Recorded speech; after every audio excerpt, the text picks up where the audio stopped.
যতই চালাচ্ছেন জামশেদ সাহেব। শোনো, আমি তোমার পরে ফোন দিতেছি।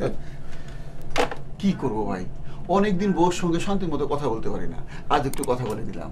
আপনিও তো ভালোই চালাইতেছিলেন। জি, অনেকদিন পর কম্পিউটারে গেমস খেলে আত্মাটা শান্ত করলাম। তসলিম সাহেব খুব বাথরুমে বোধ হয়। আরে লোকটা এখনো বসে আছে। হ্যাঁ, চৈতিকে ডাকি। হ্যাঁ হ্যাঁ, তো ডাকেন। চৈতি, চৈতি। জি জামশেদ ভাই।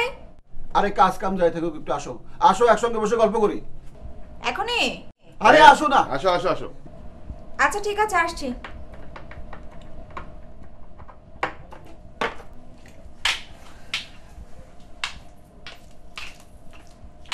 জি স্যার। বসো বসো, আরে বসে গল্প করি, বাদ দাও কাজ কাম, কাজ কাম সারা বছরই থাকবে।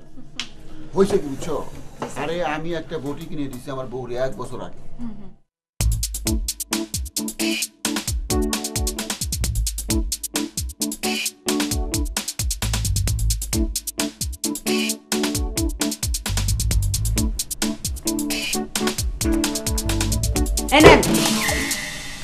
ফাইলটা কি চৌধুরী নিজের হাতে দিয়েছে? হ্যাঁ। ঠিক আছে, কিছু বলবে? কই থ্যাংক ইউ তো বললেন না। থ্যাংক ইউ বলবো কেন? এই যে ফাইলে না দিলাম। Thank you. ওয়েলকাম।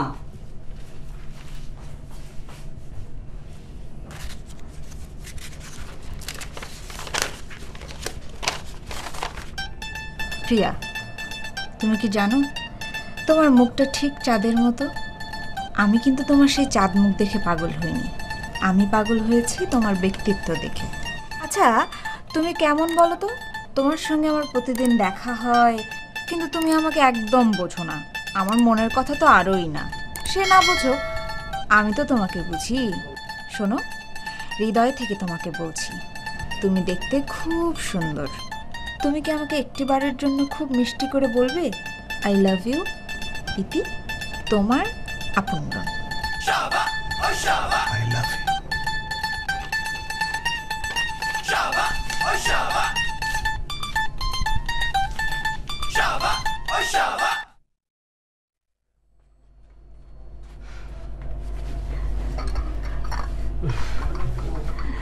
জি, আমরা জানি কি নিয়ে কথা বলছিলাম। হ্যাঁ, আলু। আলু হচ্ছে এমন একটা জিনিস, আলু যেটা হচ্ছে ভাতের কাজ করে, পুষ্টির কাজ করে। এই কথাটা আসলে বলে গেছিলেন আমাদের খালু।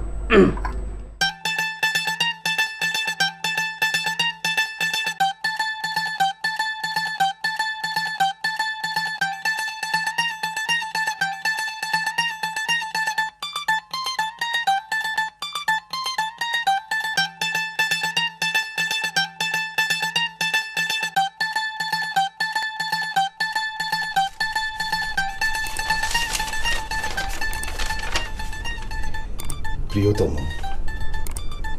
তুমি কি জানো তোমার মুখটা ঠিক চাঁদের মতো?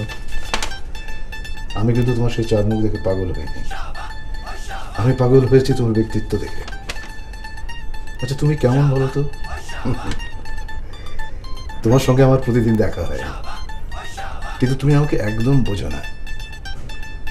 আমার মনের কথা তো আরো না। I love you. ইতি তোমার আপনজন। I love you. দুষ্টু মেয়ে।